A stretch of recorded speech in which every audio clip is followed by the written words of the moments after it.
Hello guys, inshuti bakunze dukomeza kubana hano kuri Golden History TV. Uyu munsi nakuzaniye uburyo wakirinda abahakazi, ukirinda ko baguhakinga kuri WhatsApp. Uyu munsi ndibanda kuri WhatsApp cyane cyane, niho hantu hari kugaragara ubusikama buri hejuru, ugasanga WhatsApp yawe bari kuyikoresha ibintu bitari ngombwa, ugasanga barimo barasoma message zawe batabiherewe uburenganzira.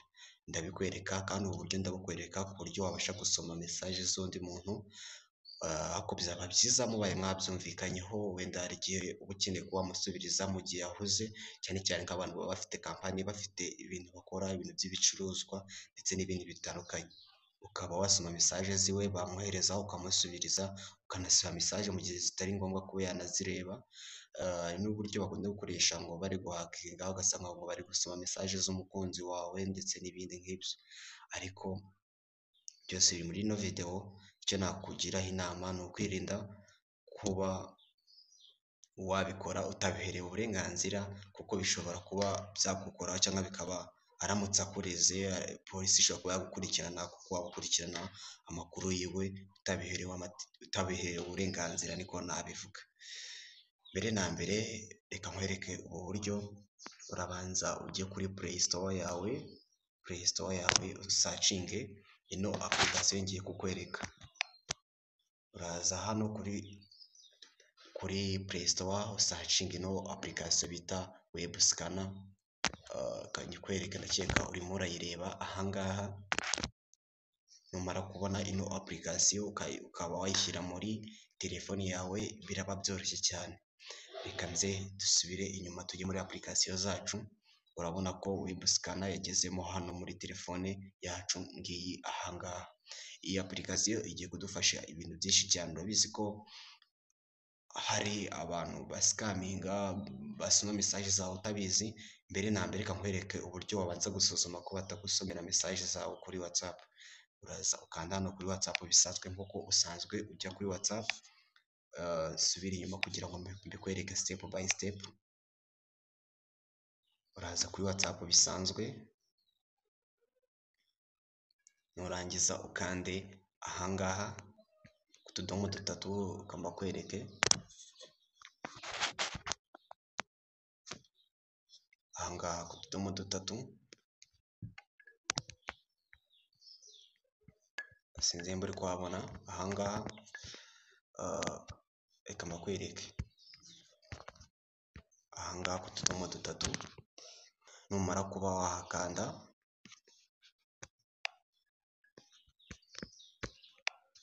uraza ukande hano handitse setting, utegereze. Numara kuhakanda uze uzamuke ukande ahangaha. Reka mbakwereke neza kugira ngo uharebe, ubashe gusuzuma ko utaba wahakinzwe.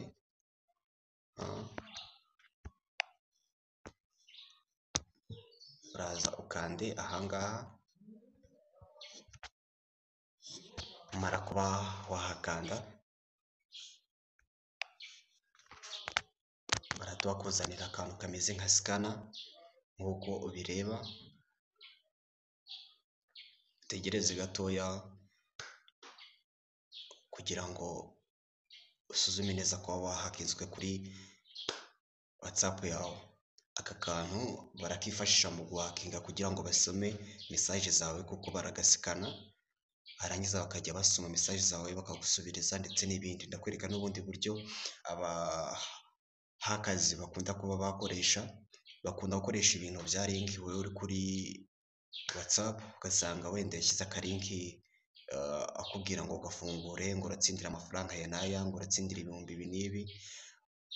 Wagafungura akaba arakwinjiriye. Ako kantu konyine kuba kanze kuri link yiwe ukayinjiraho, ahita guhakinga.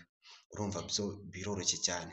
Rero irinde gufungura link y'umuntu utizeye, cyane cyane link zikubeshya ngo urinjiza amafaranga ya naya, ngo ukifungura ngo urabona bonus y'amafaranga ya naya. Ubwo nibwo buryo bari gukoresha cyane. Ubundi buryo buri gukoreshwa mu guhakinga WhatsApp, bari kukohereza akalinki kajyanye n'uburyo wafungura ngo YouTube channel, ngo like, ngo ufungura kano, ngo ndahita nkwishyura aya ngaya naya, cyangwa agashyira link kuri WhatsApp status ye, wayifungura gusa bagahita bakwinjirira. hari n'ubundi buryo noneho wanareba status yiwe bigahita bimuhereza uburenganzira bwo kuba yakwinjirira kuri WhatsApp yiwe.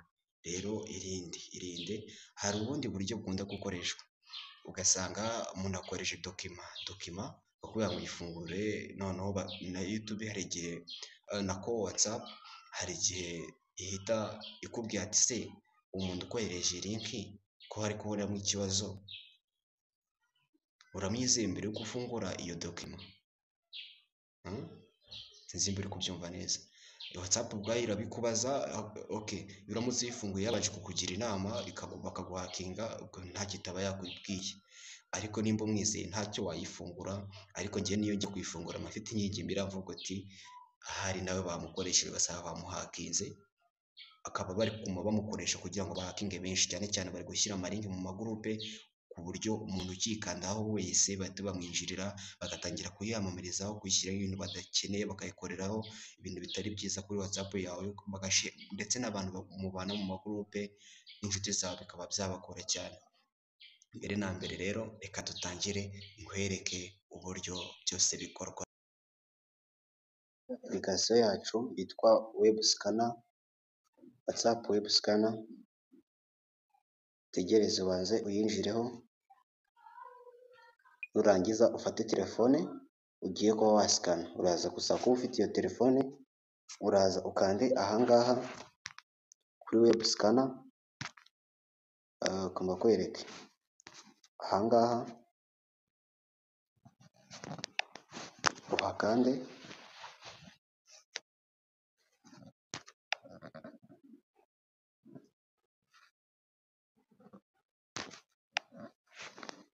numara kugera hano kuri web scanner, hano haranditse ngo scan UR code and you can log into the same account on 2 devices.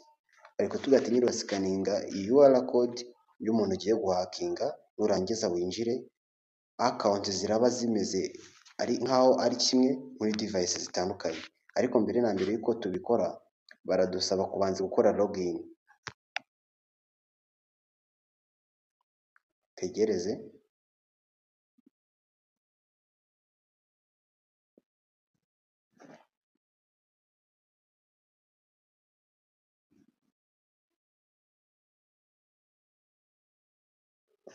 aho gatoya, ntabwo biri butinde cyane.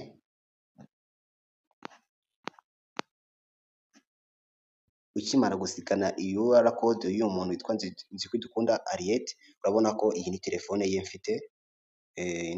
ye mfite, ukimara kuba rero wayisikana iyi UR code uhita ubona uburenganzira bwo kuba wakinjira muri telefone yiwe, ukaba wamusubiriza, ukaba wasoma message ze. Reka nze mbikwereke neza kuko namaze kuba nayisikana. Ndaza hano kuri application yacu ya WhatsApp web to welcome back, urabona ko message ziwe ubu twabasha kuba twazinjiramo. Ibi ni ibyo kwamamaza bari kutuzanira kandi twebwe twakomeje. Urabona ko message ze twazigezemo. Uyu ni Nzikudukunda Ariete, urabona ko byakunze.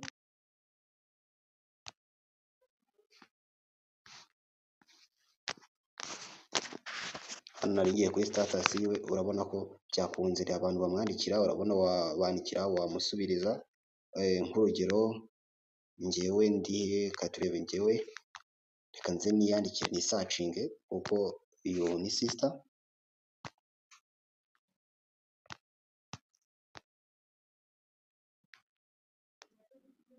And read message search,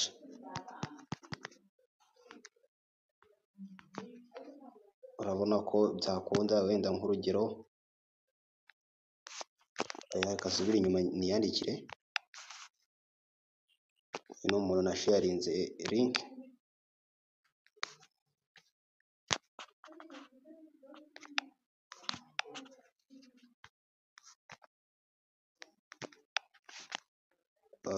njyewe amazina yanjye urabizi ni Damoro, urabona ko ni ibisanzwe.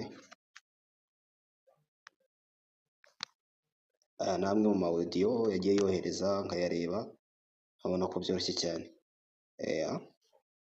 Nusoza uraza hano kwandika ari ibisanzwe, kurekodinga ni ibisanzwe, urategereza gato kugira ngo ubanze wemererwe kuba wabikora. Urabona ko bambajije ati allow web scanner to record your audio, ni ukwemerera ko ino web scanner yabasha kuba ya rekodinga ikohereza audio umuntu, ukabyemera warangiza ukaba wa rekodinga bigakunda.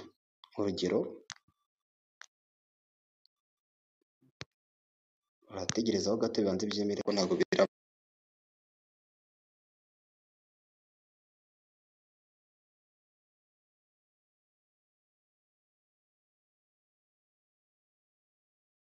Urategereza gato urabona ko rekodi yagiye, rekodi yamaze kugenda.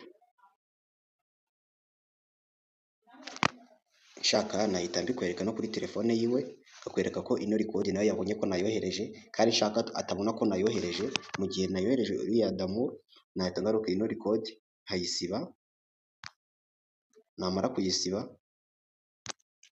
ku buryo we atari buze kuba yayireba, ndakanda hano kuri delete for everyone, gusiba nyine kuri buri wese cyangwa for me, ndayisiba kuri njyewe, noneho nawe irahita yisiba ariko umuntu nayohereje ayibone, mu gihe ntaba nkeneye ko yaza kumenya ibintu namwohereje.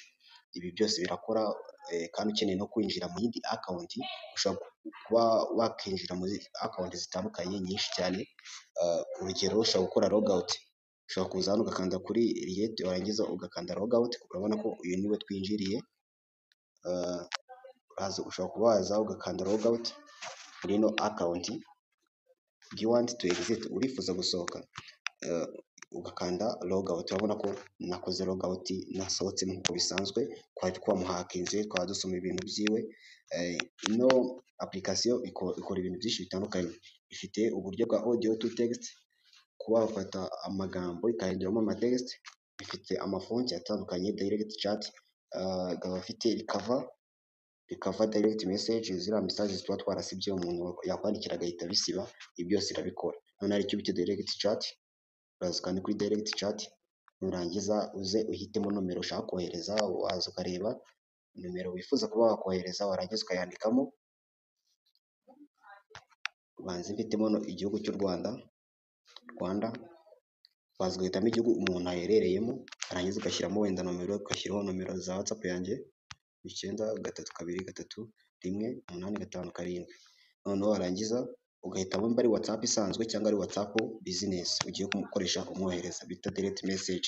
Nurangiza umwandikire wenda hey, nurangiza utukanda send, bitagusabye kujya kumusevinga muri telefone yawe, muri iki bahita bakugera muri WhatsApp yawe, ihita imwohereza message direct, habyo kubanza gusevinga. Urabona ko message nari nanditse ihise izamo ahangaha, nkanda hano kuri send, ihite igenda. Urabona ko yamugezeho. Ubu ni ubundi buryo iyi application ikoramo, kuko ikora ibintu byinshi bitandukanye. Ndaje nkwereke n'uburyo wakoresha website. Nyuma yo guhakinga WhatsApp nifashishije application maze kubikwereka, ngiye kubikwereka noneho wifashishije website. Biroroshye cyane, tuze hano kuri Google Chrome cyangwa yawe Google, biraterwa n'iyo uza kuba ushaka, wenda reka mbanze nsubireho nyuma gatoya kugira ngo mbashe kuba nabikwereka neza. Uraza ahangaha usacinge WhatsApp web, umara gusacinga WhatsApp web, urakandaho utegereze gatoya bibanze bikunde.